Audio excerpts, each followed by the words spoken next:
नमस्कार, लाइव बिहार का evening bulletin देख रहे हैं आप। आपके साथ मैं स्नेहा गुप्ता। खबरों की करते हैं शुरुआत।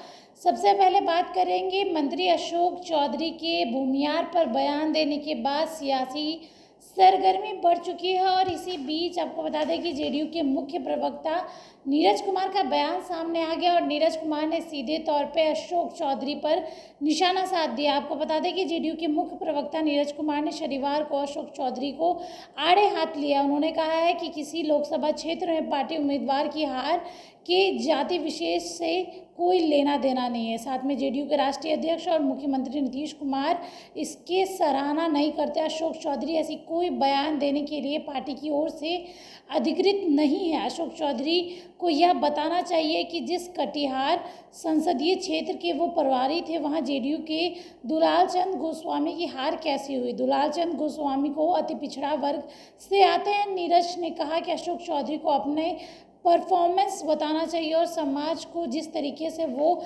जातियों के आधार पर बांट रहे हैं वो सरासर गलत है। तो देखिए, सीधे तौर पे अशोक चौधरी पे नीरज कुमार ने निशाना साध दिया। अब बढ़ते हैं अगली खबर की ओर और बात करेंगे। नेता प्रतिपक्ष यानी कि तेजस्वी यादव ने सीधे तौर पर जेडीयू पर निशाना साध दिया और उन्होंने कहा है कि जेडीयू का चरित्र ही यही है। और सीधे तौर पर जो बयान अशोक चौधरी ने दिया है वो कहीं ना कहीं उनका चरित्र दर्शाता है। इसके साथ ही लोकतंत्र में अगर कोई वोट नहीं दिया तो आप उसका तिरस्कार नहीं कर सकते। उन्होंने कहा कि अशोक चौधरी को भूमियार से वोट लेने की बात करते हैं, जबकि ज़रूरत है कि अशोक चौधरी इस पर चर्चा करें कि भूमियार जाति के किस लोग जो है वो बेरोजगार है और कैसे उनकी आर्थिक रूप से सहायता की जाए। सीधे तौर पे तेजस्वी यादव ने भी निशाना साध दिया है।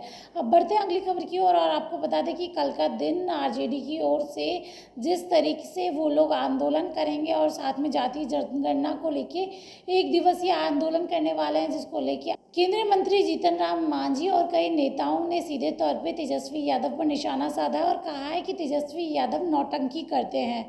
अब बढ़ते हैं अगली खबर की ओर और बात करेंगे लालू परिवार पे फिर से निशाना साध दिया है जनक राम ने और सीधे तौर पे कहा है कि जिसका जो सीएम हो उनका बेटा बीए पास भी नहीं हो, बड़ी शर्मनाक बात है और नवी फेल को मुख्यमंत्री बनाना चाहते हैं लालू प्रसाद यादव। तो देखिए, जनक राम ने जिस तरीके से लालू यादव और तेजस्वी यादव पर निशाना साधा है, तो देखना होगा आगे क्या कुछ होता है। अब बढ़ते अगली खबर की ओर और बात करेंगे आरजेडी का दामन जैसे श्याम रजक ने छोड़ा है। कल वो जेडीयू की सदस्यता ग्रहण करने वाले हैं, जिसको लेकर लगातार सियासी सरगर्मी बढ़ी हुई है।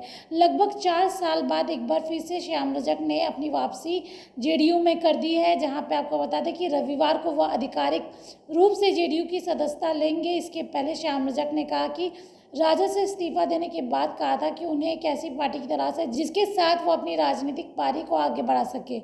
अब यह साफ हो गया है कि श्याम रजक की यह तलाश जेडीयू में आकर समाप्त हो गई है। अब बढ़ते हैं अगली खबर की ओर और बात करेंगे मौसम की। आपको बता दें कि इन दिनों मौसम का मिजाज बदला हुआ है। जिस तरीके से भरी गर्मी से लोग परेशान है, उसी बीच आपको बता दें कि अगले 24 घंटे जो है बिहार में मूसलाधार बारिश होगी, जिसको लेकर मौसम विभाग ने अलर्ट भी जारी कर दिया है। अब बढ़ते हैं अगली खबर की ओर और बात करेंगे चिराग पासवान की।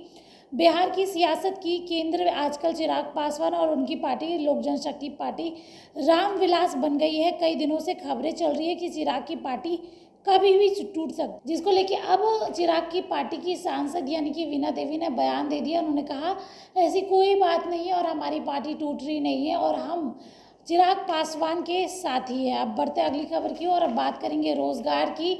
आपको बता दें कि अगर आप भी चाहते हैं कि आपको रोजगार मिले तो आपको बताएं कि आईटीबीपी की ओर से कांस्टेबल एवं हेड कांस्टेबल की लिए 128 पदों पर भर्ती की आवेदन शुरू हो गई है। इच्छुक अभ्यर्थी जो है 29 सितंबर 2024 तक आखिरी आवेदन कर सकते हैं। अब बढ़ते हैं अगली खबर की ओर। अगर आप सीआईएसएफ में जाना चाहते हैं तो ये खबर आपके लिए है। अगर आप 12वीं पास हैं तो आपको बता दें कि 30 सितंबर तक आप फॉर्म भर सकते हैं।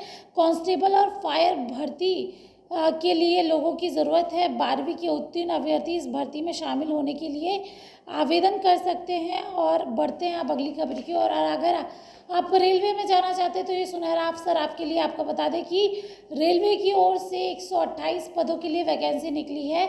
आप इसकी साइट www.railway.com पे जाके अप्लाई कर सकते हैं। तो ये दिन भर की 10 बड़ी खबरें।